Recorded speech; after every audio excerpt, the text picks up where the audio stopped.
পশ্চিম এশিয়ার অস্থির রাজনৈতিক আবহে ফের কেন্দ্রবিন্দুতে উঠে এসেছে আমেরিকা ও ইরানের সম্পর্ক। পাকিস্তানে ইসলামাবাদে দুদেশের মধ্যে দ্বিতীয় দফার বৈঠক হওয়ার সম্ভাবনা ঘিরে যখন জল্পনা তুঙ্গে, ঠিক তার আগেই বার্তা দিল তেহরান। প্রথম দফার আলোচনার অভিজ্ঞতা স্মরণ করিয়ে ইরান স্পষ্ট জানিয়ে দিয়েছে, কোনো রকম চালাকি, প্রতারণা বা সামান্য ভুল পদক্ষেপও তারা বরদাস্ত করবে না। প্রয়োজনে পূর্ণ শক্তি নিয়ে জবাব দিতে প্রস্তুত দেশটি।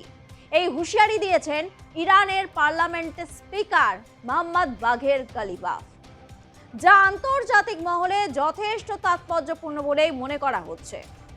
এক টেলিভিশন সাক্ষাৎকারে গালিবাফ বলেন, বর্তমান পরিস্থিতি স্বাভাবিক করতে হলে উভয় পক্ষেরই আন্তরিক সহযোগিতা জরুরি। কূটনৈতিক আলোচনার জন্য তেহরানের দরজা খোলা রয়েছে, কিন্তু সেই সুযোগকে কেউ দুর্বলতা ভেবে ভুল করলে তার ফল ভয়াবহ হতে পারে। তার স্পষ্ট বক্তব্য, আমেরিকা যদি সামান্য ভুলও করে তবে ইরান সর্বশক্তি দিয়ে মোকাবিলা করবে। বিশ্লেষকদের মতে দ্বিতীয় দফার বৈঠকেও আমেরিকার উদ্দেশ্য নিয়ে ইরানের মনে সংশয় রয়ে গেছে। গালিবাফ আরও স্মরণ করিয়ে দেন, ইরান এখন আর আগের অবস্থায় নেই। সামরিক শক্তি, প্রতিরক্ষা সক্ষমতা এবং কৌশলগত প্রস্তুতিতে দেশটি অনেক বেশি শক্তিশালী হয়েছে। তিনি বলেন, প্রতিরোধ গড়ে তোলার মতো ক্ষমতা এখন ইরানের রয়েছে। তবে একই সঙ্গে তিনি স্বীকার করেন, অর্থনৈতিক ও সামরিক শক্তির বিচারে আমেরিকা এখন অনেক এগিয়ে। বিশ্বজুড়ে সামরিক অভিযানে অভিজ্ঞতা এবং বিপুল সম্পদ আমেরিকার বড় সুবিধা। তবুও সেই শক্তিশালী প্রতিপক্ষের বিরুদ্ধেও ইরান সফলভাবে প্রতিরোধ গড়ে তুলেছে বলেই দাবি করেন তিনি। এই সংঘাতে তিনি অসম যুদ্ধ আখ্যা দিয়ে যেমনটা জানান, নিজেদের অভিজ্ঞতা, পরিকল্পনা ও সামরিক দক্ষতা কাজে লাগিয়েই তারা শত্রুপক্ষকে বারবার চাপে ফেলতে সক্ষম হয়েছে। কটাক্ষের সুরে গালিবাফ আরও বলেন, আমেরিকা ও ইসরায়েল বারবার কৌশলগত ভুল করেছে। শুধু ইরানের জনগণকেই নয়, দেশের সামরিক শক্তিকেও তারা ভুলভাবে মূল্যায়ন করেছে। তার মতে এই ভুল ধারণাই তাদের বারবার বিপাকে ফেলেছে। এদিকে দ্বিতীয় দফার বৈঠক পাকিস্তানে হতে পারে বলে জোর জল্পনা চলছে।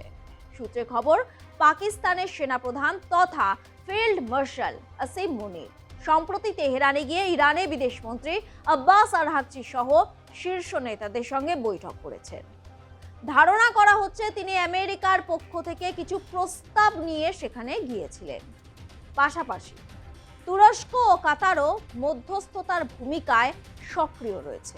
অন্যদিকে আমেরিকার প্রেসিডেন্ট ডোনাল্ড ট্রাম্প তিনি দাবি করেছেন, ইরানের সঙ্গে আলোচনা অনেকটাই এগিয়েছে এবং খুব শীঘ্রই আরও সরাসরি বৈঠক হতে পারে।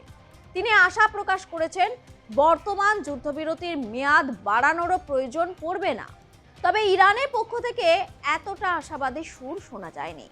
ইরানের উপবিদেশমন্ত্রী খতিবজাদে জানিয়েছেন, দুপক্ষের মধ্যে বোঝাপড়ার একটি সুস্পষ্ট কাঠামো তৈরি না হলে কোনো বৈঠকেই তারা যেতে চান না, কারণ ব্যর্থ আলোচনা নতুন করে উত্তেজনা তৈরি করতে পারে।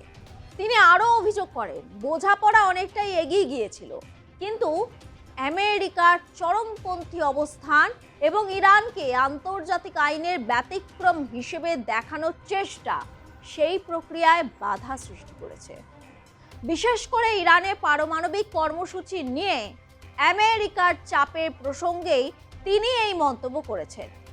তার স্পষ্ট বার্তা, আন্তর্জাতিক আইন মেনে যা সম্ভব ইরান শুধু সেই সীমার মধ্যেই প্রতিশ্রুতিবদ্ধ থাকবে। কোনো দেশের জন্য আলাদা নিয়ম চাপিয়ে দেওয়া তারা মেনে নেবে না।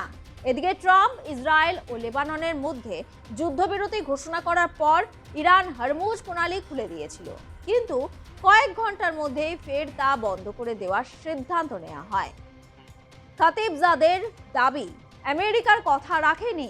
ইরানের জাহাজ চলাচলের উপর অবরোধ বজায় রাখার অবস্থান নেওয়াতেই তেহরান ফের সেই গুরুত্বপূর্ণ জলপথ বন্ধ করে দেয়। সব মিলিয়ে বলা যায় যে ইসলামাবাদের সম্ভাব্য বৈঠক শুধু দুদেশের আলোচনাই নয়, তা গোটা পশ্চিম এশিয়ার ভবিষ্যৎ রাজনৈতিক সমীকরণ নির্ধারণ করতে পারে। আলোচনার টেবিলে শান্তির সম্ভাবনা থাকলেও তার চারপাশে এখনো ঘনিয়ে রয়েছে সংঘাতের ছায়া। এখন দেখার কূটনীতি শেষ পর্যন্ত যুদ্ধের ভাষাকে হার মানাতে পারে কিনা।